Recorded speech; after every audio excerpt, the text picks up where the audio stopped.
Last time, our hero attained the Whirlwind Axe, traveled to unknown lands, fruitlessly farmed Scarlet Monastery, and rekindled with our bangin' WoW GF.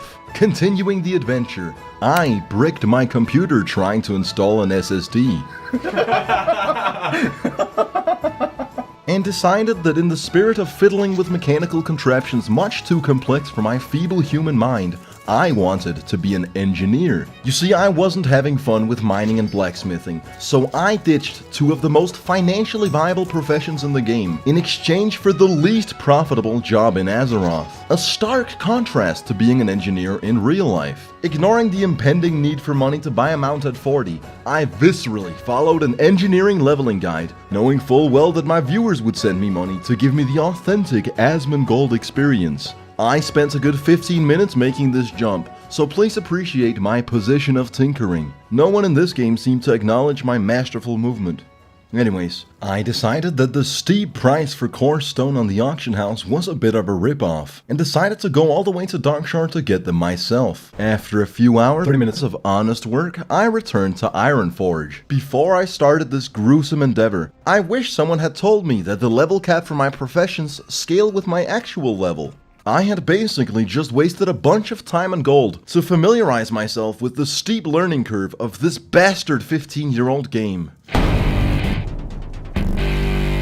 Whilst flying to Hillsbrad Foothills, I disconnected, and a bug spawned me into guaranteed death by drowning in a location where I couldn't possibly recover my corpse. The joke's on Blizzard though, I got to my destination faster. Together with my companions, I went back to Scarlet Monastery where we got ambushed by angsty teenagers. Unlike my friends who fought bravely, I pathetically begged for my life, and bought myself some spare time by performing a sacred mating ritual. Lil Sundo the Lich graciously spared my life. When entering the dungeon, I experienced the usual fuckery that I've grown all too accustomed to at this point. Our healer dies and asks me to actually taunt the mobs. I inform our healer that I don't use defensive stance because I have too much testosterone. Our DPS claims he's doing everything and that I'm not capable of DPSing. And that I shouldn't be, because I'm the tank. Yet I let the numbers speak for themselves. We get to Herod and our healer dies in the extremely easily avoidable spin move, after which she tells me that I should have held aggro. Our quote-unquote DPS then cowers in fear instead of attacking the boss. We wipe and start all over. Once we finally manage to take down the boss, he drops these 6 set pants. I roll a 22 and a single tear falls down my face. We try to run the dungeon one more time, and with our inoptimal setup, we painstakingly skank our way through the whole thing. Excited, I type, "Now the axe drops," and I roll a 99. However, the boss was nowhere to be found, because I'm apparently incapable of properly resetting a dungeon. Apparently, leaving and re-entering isn't enough. You also had to click a button. Since I'm goddamn tired of showing you me farming armory over and over again, here's my 37th run where I finally acquired the Ravager. Woo! Yeah! This is the single biggest upgrade to the stand and hit gameplay. Now this game is fucking easy. Look, I don't even gotta do anything. Although, for fear of copyright infringement, I recreated this music piece myself with a royalty-free beat. You spin me right round, baby, right round, when we go down, down. Yeah, I couldn't really find a matching beat, but you know, times are tough. Then I checked my mail to find the most generous donation to our crusade thus far. Daddy Chill graciously offers up the Fiery War Axe, or as he calls it, his Kook Cleaver, my first purple piece of gear. Excited to test it out, I go to Stranglethorn Vale, the North Korean border of Azeroth. Home to the Gurubashi Arena, a coliseum of free-for-all PvP, where once every 3 hours the arena chest spawns. It was 6 AM and I decided to try my luck. At this ungodly hour, the arena wasn't filled with dozens of people, but rather just 2 individuals. The survivor was a level 44 warrior, and since I could tell he was enjoying World of Warcraft, I decided to extend the game's lifespan for him by a couple minutes, landing me the arena chest on my first try. I'll have you know that in over 100 hours of game time, looting this chest with PTSD from all the rogues that have previously unstealthed behind me, were the most nerve-wracking 5 seconds yet, perhaps on par with Hrothgar's final moments. Damn you, turtle. I later tried again at 9 and 12 AM, and it turns out I just got extremely lucky. It's nearly impossible to get this damn chest. Satisfied with the spoils of battle, I went to Booty Bay, where I found an AFK player. Going against my better judgment, I decided to ruin his day. I should have looked twice though, because this was no player. It was the Horde Griffin Master, who ended my measly existence in seconds. I said, fuck this, it's time to go on an adventure. I managed to get on the mountains between Stranglethorn and Darkwood by glitching up a wall. I looked into the horizon and immediately knew I had to go where no night elf had dared venture. When I saw the hard, clear-cut line in the textures, I knew that Blizzard didn't intend for us to access this area. It looks fucking cool though. Exploration is definitely one of my favorite parts of MMOs. Since this is a long journey, I'll tell you a story along the way. So you know how I've consistently been getting disconnected from WoW? What if I told you that the problem wasn't the Blizzard servers, but in fact my own computer? This is fucking nuts, right? But in my motherboard there's this thing called a CMOS battery, and apparently Windows relies heavily on this battery to tell the time. After 6 years, my CMOS battery had ran out of power, which caused my BIOS to not be able to store the time. 5 to 10 times a day, it would set my Windows time to 11:30 PM. What's funny is that my router relies on the time, so it would pop me off my internet every time that happened. I'd like to say that's why I haven't streamed in months, but truth be told, it's because I fucking hate streaming. Anyways, I ordered a new CMOS battery online, but because I'm stupid, possibly because my parents dropped me on my head as a kid, but likely just due to my lack of education, I'd bought the wrong one. And this next part is kinda unbelievable but genuinely true. I happened to find the correct battery lying on the ground outside of where I do physiotherapy for my scoliosis. Together with a friend, I busted open my computer only to find myself in a troubling predicament. My motherboard, the Asus Maximus Formula 6, has all this armor on it, and along with it, a massive design flaw. To get to the CMOS, I would have to literally take my entire PC apart, to then unscrew the armor from the back of the motherboard, then install the new CMOS, put everything back together, and possibly twice in case the battery I found on the ground was used. Considering that it's 6 years since I built this PC and I almost bricked it trying to install an SSD, it's safe to assume that this process would completely break my computer. My solution? I decided to use knives, scissors, and pliers to directly cut into my motherboard. Oops. Eventually building my frustration to the point where I brutally ripped off the armor with my bare hands. Yeah! After which, I put in the mysterious battery that I fucking found on the concrete outside, plugged my computer back in, and it literally fixed the entire problem with no repercussions. Moral of the story? Use power tools on your motherboards, kids. And also, I really needed some filler for the middle of this video. I don't know if you can tell. Anyways, this is where I ended up. I'd gone all the way past Darkwood, Deadwind Pass, and the corner of the Blasted Lands, behind Zul'Gurub, to finally end up at the back end of the Tainted Scar, from where I only had one path available to me. I engaged in a kerfuffle with gravity and stress-tested my bones. I was then forced into a 10-minute resurrection sickness and a 25% durability penalty on all my equipment. Mind you, in an endgame zone with one singular Horde player who enforced his own all-encompassing no Hearthstone philosophy. After a sudden reminder of what World of Warcraft is actually like, I returned to the intended gameplay experience. I made a dreadful choice when I decided to go questing in Arathi Highlands. We gotta kill these elite mobs. Unbeknownst to my party, I'd already attempted this yesterday with different people and I had Otto's head.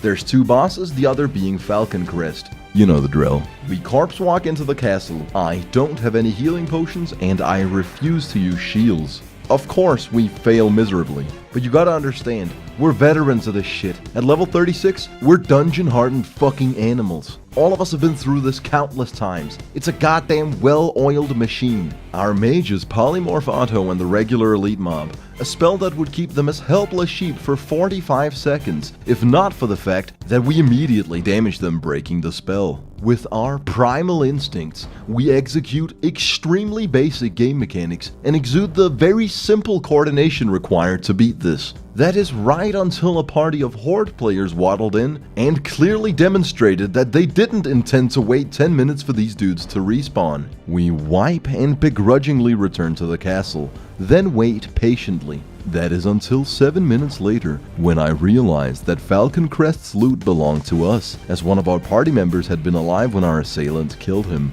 leaving not just all 5 Horde players unable to complete the quest, but also my 4 poor comrades, who'd be able to rectify the situation in 3 measly minutes. It was at this point I said, "It's been a pleasure doing business with you," and continued my crusade to ruin the authentic classic experience. I decided I'd had my fill of the patented kill an orc in a castle gameplay and began the quest chain for all of Scarlet Monastery. Seeing as I'd farmed one wing 37 times, I might as well experience the whole dungeon. After undergoing a multitude of repetitive tasks, I headed to Desolus. Now you might recall me having a tough time in Stone Talon Peak, which is on the way to where I'm going. I made sure to rectify the situation at hand. It's always exciting discovering a new place you've never been to. You never know what's gonna happen. You could see a reskin of a mob you've already killed hundreds of times, slightly different looking NPCs with one of the dozen voices you've heard countless times. Hello. Or maybe you'll even see purple water. If you're really lucky, you'll get the pleasure of doing an escort mission. God, I love this 15-year-old game. It's so bad, but so good. Questing in Desolus did have its moments. After getting ganked, I got revived by a holy saint who complimented the videos. Little did he know that he was about to receive a multitude of letters containing copy-pasted homoerotic poetry. Make it happen. That's your boy taking on 6 mobs at once, by the way. Twice an hour I get to speed up the gameplay. This is sick. I also met Chargy, who stopped me from killing Horde players under the guise that we're not like them. We have honor. A stance he would uphold right until we ran into a Horde player nearly having soloed an elite boss that he needed to kill, at which point Chargy threw his morals out the window and did what had to be done. After killing a bunch of skeletal warriors, we each went our own way. He then got his corpse camped by that Horde player until he had to log off, but honestly, that didn't seem like a me problem. You see, I was focused on the task at hand, putting the Ravager to good use on a part of the game everyone else seems to be ecstatic about, a part of the game that I personally despise: Scarlet Monastery. Isn't it exciting how a dungeon spanning 4 instances can have the same 3 models for all the enemies? The most thrilling part is that one boss spins. I stand by my original statement. This game is cookie clicker, but with more world building. I'll spare you the boring details. Here's what happened. I lost every roll on every item, with the exception of this useless dog whistle that summons a hound with a minuscule amount of health. As per usual, I got us all killed by pulling too many mobs in the wrong way. Twice. We eventually beat the dungeon, and I'm sure lots of stuff happened, but let's be honest. Lord knows I'm not going fishing in these 7 hours of WoW recordings that aren't even in chronological order due to the CMOS incident resulting in random timestamps. Instead, I'll cut to me and Michael Scott dancing on an orc who was involuntarily sleeping on the ground. Speaking of not in chronological order, this happened before I fixed my computer. What happened after I fixed it?